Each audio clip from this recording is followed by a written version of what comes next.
Comment on sait ce qu'on veut dans la vie quand on a arrêté de se poser la question? Dans ce chapitre 4 de l'histoire de Mélène, c'est ce qu'elle va découvrir. Dans ce chapitre-là, on parle du lien à l'autre, de l'image de soi et de comment découvrir ce qu'on veut faire dans la vie quand on a arrêté d'écouter ses réponses. Cette histoire, c'est celle de Mélène, mais c'est aussi la tienne et celle de toutes les femmes que j'accompagne.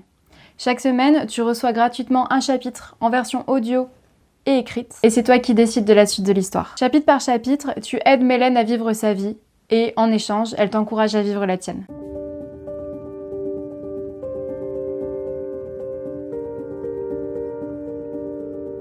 Chapitre 4. Ressourcer. Mélène sait ce qu'elle doit faire, mais ses jambes refusent d'avancer. Clouée sur place, elle regarde avec une appréhension mêlée de peur la silhouette du serveur qui se meut d'une table à l'autre. À cette heure-ci, le miroir d'eau est vide de clients. Mélène s'imagine traverser le pont, s'approcher du serveur et baragouiner des excuses. Elle le voit déjà la regarder de haut, lui rire au nez en lui criant de dégager. Et soudain, la jeune femme n'est plus sûre que c'est la bonne chose à faire. Alors qu'elle s'apprête à tourner les talons, la porte du café s'ouvre. Le serveur en sort, les mains chargées de couverts. Mélène l'observe pendant qu'il installe la terrasse.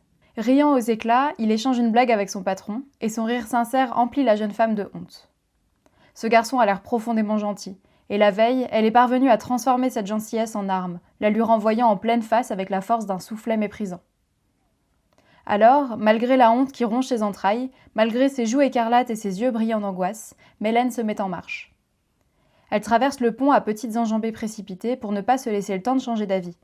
Parvenue à quelques mètres, le serveur lève un visage avenant vers elle, avant de se refermer aussitôt.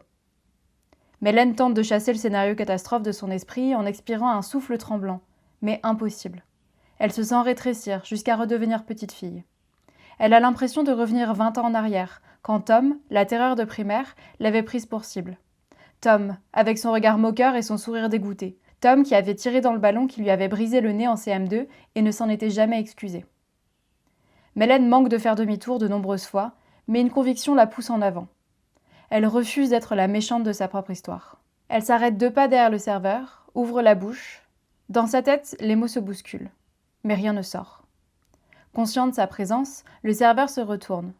Et dans ses yeux, en lieu et place de la froideur moqueuse qu'elle s'attendait à trouver, Mélène perçoit une flamme de curiosité qui danse avec une question non formulée. Cette question silencieuse suffit à débloquer les mots dans la gorge de Mélène. Elle n'est plus cette petite fille harcelée, et ce garçon n'est pas Tom. Cette page de son histoire n'est pas encore écrite, et cette fois-ci, ils sont 2 à tenir la plume. Je venais m'excuser. Pour hier, je veux dire. Enfin, bonjour, pardon. Et oui, pardon pour hier. Le serveur l'observe, sans hostilité, mais avec attention, et d'une certaine manière, c'est pire, parce que ça l'oblige à soutenir son regard. C'est tout ? dit-il enfin. Mélène cligne des yeux. Elle s'était préparée à plusieurs scénarios, mais aucun n'impliquait une question. Oui, c'est tout. Il hoche la tête, pose ses couverts sur une table vide, puis lui désigne l'intérieur d'un mouvement du menton. Je vous offre un chocolat chaud ? Le café est vide à cette heure-ci. Le serveur pose 2 chocolats chauds sur la table et s'assoit en face de Mélène. La jeune femme coince ses mains tremblantes sous ses cuisses. Le silence entre eux la gêne affreusement. « Je suis désolée pour mon comportement d'hier », dit-elle d'une voix fissurée. « J'avais passé une mauvaise journée, je venais de lire quelque chose de pénible et j'étais pas très bien. » Le serveur la fixe sans rien dire. Les épaules détendues, la tête légèrement penchée sur le côté, il semble attendre quelque chose. Mélène, à court d'arguments, sent la panique l'envahir. Remuant sur sa banquette, elle s'apprête à se lever jusqu'à ce qu'une phrase pointe le nez dans sa tête. S'il y a autant de « je » dans ta liste, c'est parce que le dénominateur commun de toutes les choses qui vont mal dans ta vie, c'est toi. Cette phrase qu'il avait mise plus bas que terre avait raison. Elle est le point commun de tous ces problèmes. Et c'est justement pour ça qu'elle est là, engluée dans ce silence chargé d'expectatives. « Mais ça ne justifie pas mon comportement », reprend Mélène. « Je vous ai envoyé paître alors que vous n'aviez rien demandé et j'en suis vraiment désolée. Je n'aurais pas dû vous faire payer ma mauvaise journée. » Le visage du serveur se fend d'un sourire doux qui plisse légèrement ses yeux. « Vous me pardonnez aussi ?» demande-t-il. Mélène fronce les sourcils. « Vous ? Pardonnez de quoi ? » « D'avoir demandé si vous alliez bien. Vous aviez raison. J'aurais dû me mêler de mes affaires. » Mélène marque un temps d'arrêt. Elle n'avait pas vu les choses sous cet angle. 2 lectures différentes de la même interaction. « Oui, » affirme-t-elle avec un sourire. « Vous êtes pardonné. » Les mauvaises journées, ça arrive à tout le monde. Vous n'êtes pas la première à passer vos nerfs sur moi. Mais vous serez peut-être la dernière. La dernière ? Le serveur raconte. Ce travail au miroir d'eau qu'il a fait depuis 2 ans pour financer ses études. La lettre d'acceptation de l'université convoitée, reçue il y a quelques mois. La lettre de démission, donnée dans la foulée.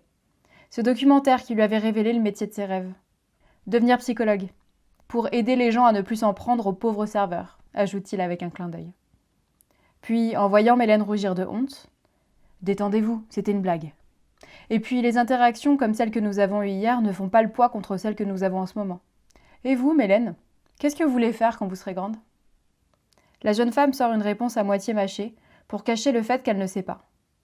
Mais le serveur n'est pas dupe et la laisse de nouveau s'empêtrer dans un silence inconfortable jusqu'à ce qu'elle lâche les armes en fixant le fond de sa tasse. « Je n'en sais rien encore. »« Alors, il faut chercher, » dit-il simplement. Terminant sa pause en même temps que son chocolat chaud, le serveur se lève et disparaît derrière le comptoir. Le samedi est un jour béni pour Mélène, son seul jour de repos de la semaine, celui où personne n'attend rien d'elle. D'habitude, elle en profite pour dormir jusqu'à ce que la faim la tire hors du lit, puis enchaîne les épisodes dans un demi-sommeil qui, s'il ne la ressource pas, a le mérite de la reposer. Ce matin, il est 7h30 et elle est éveillée. Au-dessus d'elle, le frottement des pantoufles de Marguerite sur le carrelage du rez-de-chaussée. Ce bruit-là, Mélène l'a entendu toute sa vie. Le rythme lent et précis d'une femme qui a ses habitudes ancrées depuis des décennies. Le samedi, c'est jour de marché. Marguerite partira à 8h pile, sillonnée entre les étals colorés au milieu des bonnes odeurs de légumes et de café. Comme inspirée à l'idée de ce paysage, Mélène se lève d'un bond. Après une préparation sommaire, elle va toquer à la porte du rez-de-chaussée. « Tu es déjà debout ?» s'étonne Marguerite, les sourcils arqués.